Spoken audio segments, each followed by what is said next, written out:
I'm gonna show you how to reattach the finisher to the Copier right now. So first of all, this is your bracket. It has to be exactly like this, and it has to screw one screw here, one screw over there.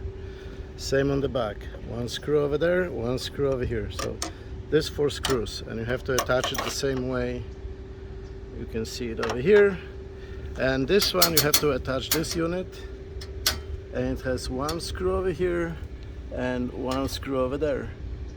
Very simple. So this, and then when you're ready to attach it, you just pull this little handle, and that handle goes down and is reattached right to the finisher right here.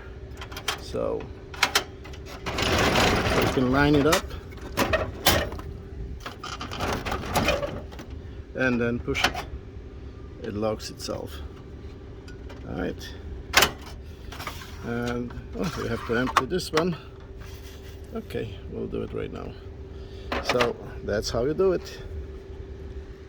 And also this unit, you have to put this unit. This is nothing into it, no screws. You just lift it up and put it in.